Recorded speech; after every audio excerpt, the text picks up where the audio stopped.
Hey everyone, my name is Sophie from Sophisticated Organization. Welcome back to my channel, or welcome if you're new here. Today's video is going to be another Sophisticated Saturday where together we work through my to-do list and get things done around my house. Now, as you can see, I'm jumping right into things today and getting started with a load of our light laundry and tossing that in the wash before I head down to the kitchen. Everything was pretty messy down there, so I needed to clean up and do the dishes before I got started with anything else.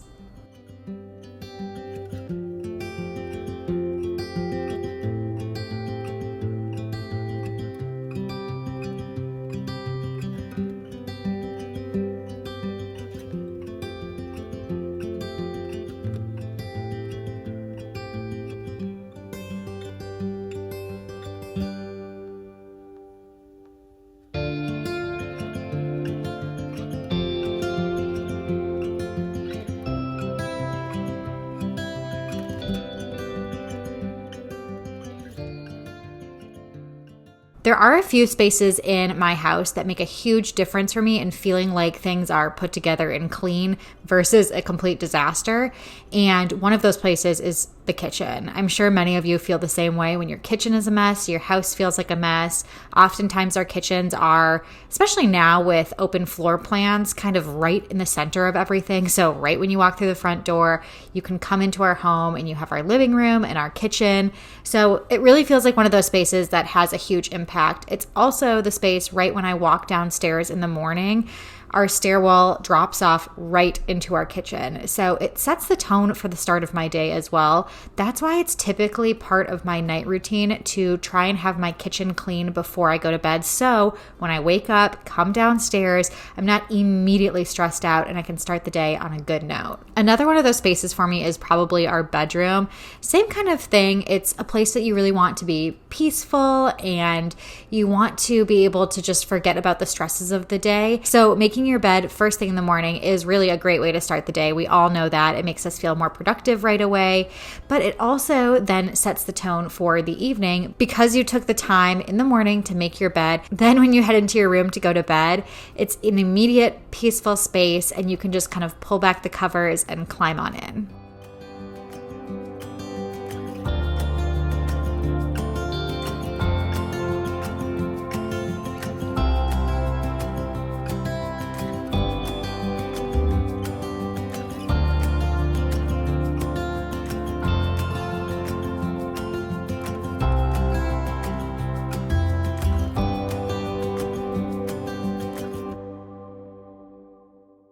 Spin me around and around, turn me upside down. Spin me around and around, let me feel. Spin me again and again, till I'm upside down. Calling again and again, my name. Hold me, tell me I'm not dreaming. One of my favorite things to get me through the afternoon is making an at-home latte. I do it a bunch of different ways. Sometimes I'll add some milk into my coffee and whip it up and froth it. Other times I will make a separate matcha latte like I'm going to do today. Oat milk is my favorite for this. So I just put a little bit of oat milk into the frother container, grab some matcha green tea powder, add that in, and I like to do a bit of honey and almond extract and blend that up. Now, though oat milk is my favorite, that silk oat milk is not my favorite. I've been trying different ones. I love the Oatly oat milk, and I've actually just tried the Chobani vanilla. That one I really like because I don't have to add honey or any sort of extract. I've just been using it with the matcha powder, and that's it. Hold me, tell me I'm not dreaming. I'm not dreaming. Hold me, tell me I'm not dreaming. I'm not dreaming. Hold me, tell me I'm not dreaming. I'm not dreaming. Tell me I'm the only. Now that that's done frothing, I was going to do a little bit of baking and cooking today. And I'm going to make these granola bars. They're called Clean Out Your Pantry granola bars, and they really are. So it's from a cookbook, which I will link in the description box below. But I Love this recipe because I'm a huge advocate of decluttering your fridge, freezer, and pantry as well. Oftentimes we forget about decluttering those spaces, and a great way to quote unquote declutter your pantry is to do this clean out your pantry granola bar. And the recipe is very flexible. It just tells you, X amount of nuts, X amount of dried fruit, and you can just kind of pick what those dried fruits are, pick what those nuts are, but it has a base of oats and flax seeds and chia seeds. You can toss in chocolate chips if you want. You can get really creative with it. And the author does give you suggestions on what types of dried fruits and things like that, but I really just used what was in my pantry. I had some cranberries, I had dried figs, which I love in homemade granola bars. I had some pumpkin seeds randomly and wasn't going to be using those for any recipes. Same with those craisins. So I wanted to get rid of them. This was the perfect way to do them. And these bars are delicious. I've actually made quite a few recipes from this cookbook, so I think it is one of those cookbooks that's probably worth it. One of my friends recommended it to me after I came over to her house, and she made something from it, and I loved it. And most of the things I've made from it, I have really enjoyed, and I've actually shared a few of them here on YouTube before.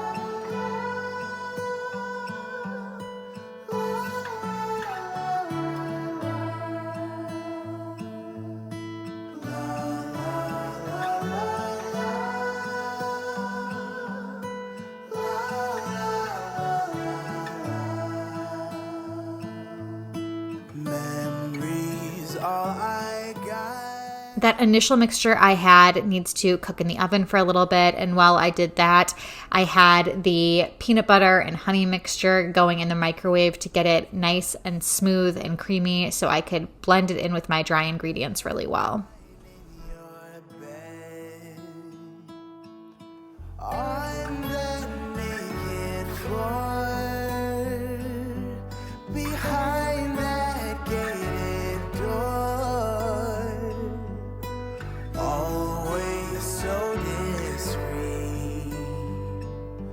On 14 Washburn Street.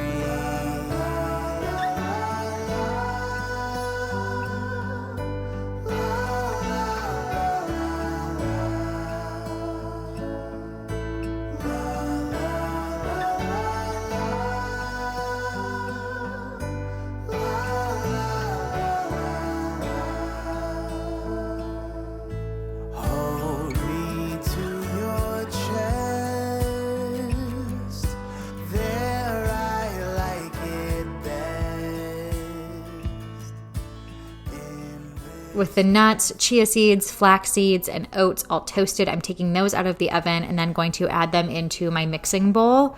Now with the nuts, it did say to chop some of the nuts, and I was kind of lazy and put some whole almonds in there and would honestly repeat it the same way. I loved having those whole almonds in there. I didn't feel like they needed to be chopped at all. It added a little bit more of a crunch to the bar. And while these are granola bars, I think they're meant to be more like breakfast bars.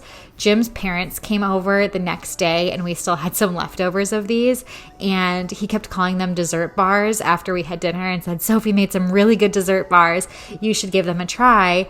And they kind of do taste like dessert. So you could back off on some of the sweeteners if you want it for breakfast, skip chocolate chips, skip a little bit of that honey and make them a little bit healthier. But in general, they are pretty healthy, lots of natural ingredients, and you can use them for a dessert option if you are looking for something with less processed sugars and a little bit on the healthier end. And while I kept those almonds whole, figs are gigantic. So the figs I wanted to chop up a bit for sure. And I also had some dates in there as well. Those are pretty big, so I did dice those too.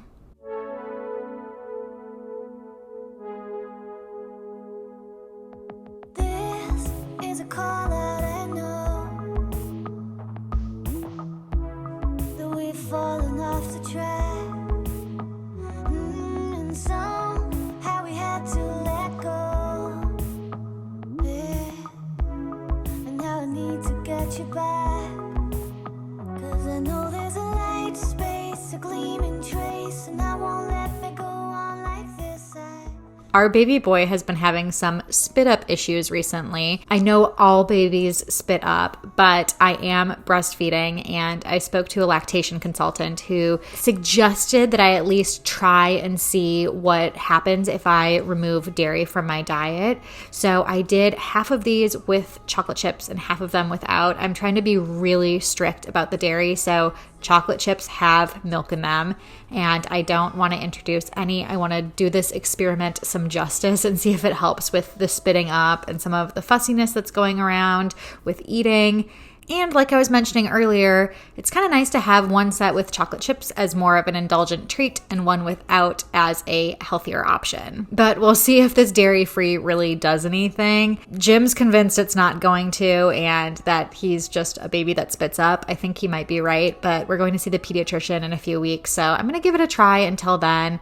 See what the pediatrician says. I want to do anything I can to help prevent some of this spitting up because he does seem a little bit uncomfortable as it's happening. But also part of me is hoping that dairy-free is not the solution because I love cheese and cooking with Greek yogurt and a lot of sauces and things that I make. And going dairy-free is an adjustment, but so far it's not as bad as I thought it was going to be. If it is some sort of a dairy or cow's milk intolerance, I can totally handle it and just remove dairy from my diet. I know some people end up removing things like soy as well and gluten, and it can spiral quickly. So if it is some sort of an allergy or intolerance, hopefully it would just be milk intolerance or a dairy intolerance. I will say I am really happy with myself that when I cooked a bunch of freezer meals while I was still pregnant, I filmed that video as well and shared it, a whole bunch of freezer meals. They're awesome for whether you are going to be newly postpartum or you're just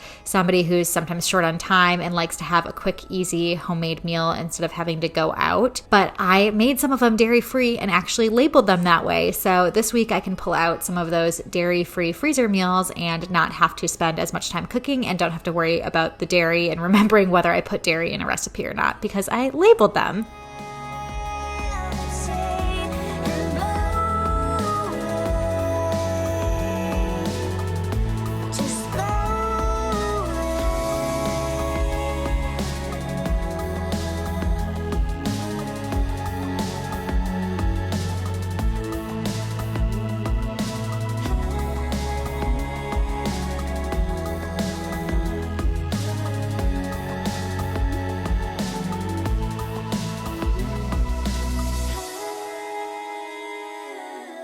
The kitchen is almost completely clean, but I heard the washing machine, and so I'm going to quickly run upstairs, switch the load of lights over to the dryer, and add a load of darks into the wash with my favorite Branch Basics laundry detergent before I head right back downstairs and finish cleaning up the kitchen. I wanted to use some of my stainless steel cleaner on my appliances, so I wanted to do the dishwasher and the refrigerator, and then I was going to move on to cleaning the floors. Once upon a time, there was a player in every corner doing tricks for a dime. All the streets were cold. He had his eyes on all the bright, shining silver and gold. Oh, as time went by so slowly, if only he could show me silver and gold. Oh, he didn't need no reason more than the oh so pleasing bright shining silver and gold.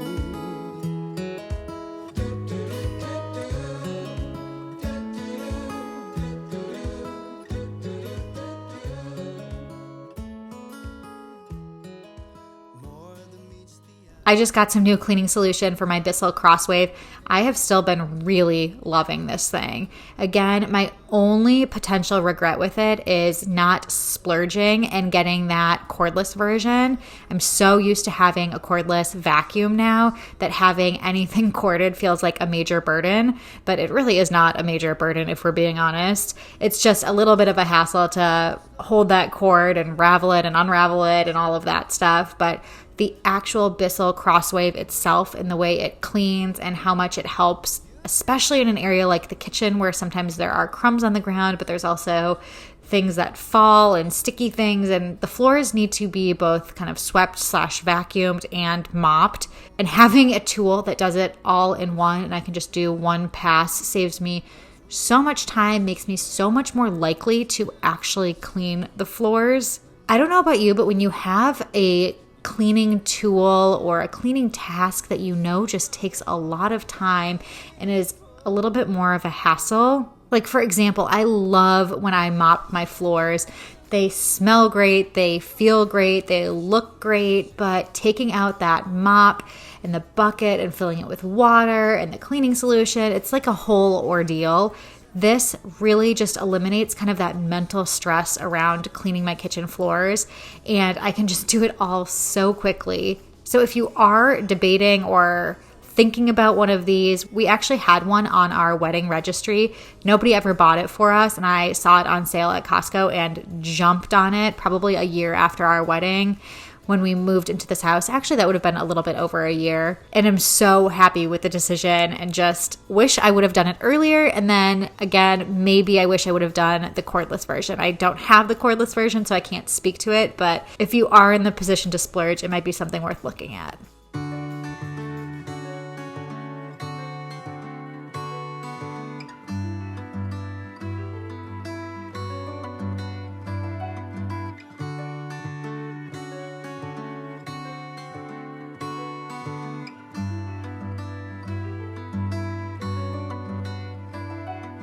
Saw you down the motorway. There was something about you that day. I can still hear the shimmering sound. The hill is near, let's get right up. Walk up to the very top. We couldn't tell the sky from the ground. I know my life will never be the same after that day. You wrap me around your fingers and you stay. I don't ever wanna be alone again.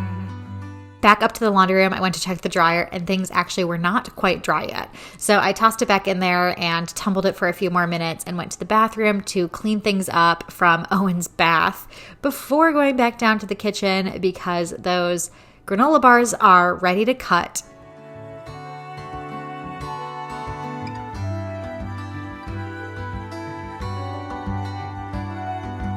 Let's sit down, it's getting cold. All that glitter. And I just decided to cut them into little squares.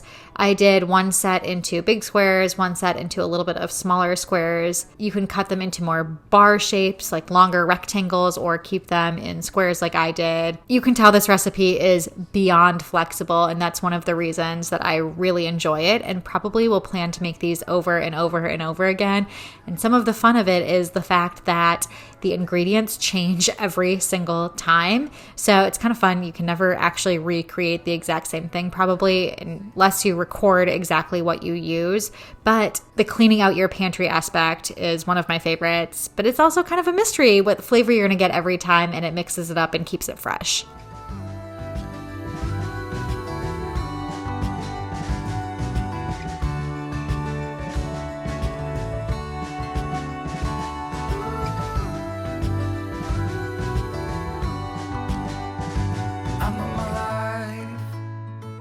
Finally, all of the laundry is done. We've been using the guest bedroom to fold laundry. So step one I always do is to separate my laundry from Jim's laundry. Then I kind of sort and fold as I go just because it makes it easier for me to do it that way. But I've really been enjoying folding here in the extra bedroom. We have a gorgeous laundry room, but it doesn't really have a ton of space to fold laundry. We do have one open-ish countertop, but we've put a mini refrigerator on top of that, and we've been storing my breast milk in there, so there really is not a lot of space to fold in there. And this has been a great little solution. Our guest room doesn't really get used, so quick spot to fold things. Sometimes I'll bring my iPad in here, set it up on the end of the bed, and watch a show while I fold.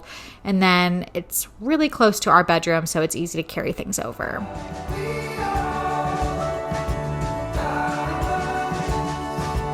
In the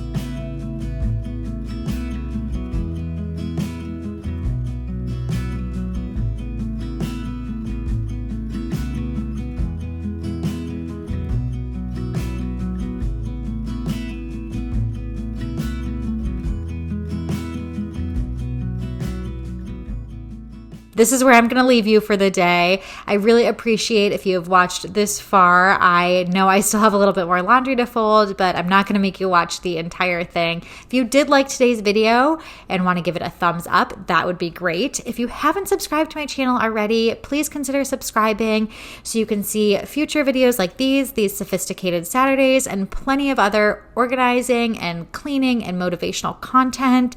Hit that notification bell. That way you'll be notified every time I post a new video. And until next time, I will see you guys later.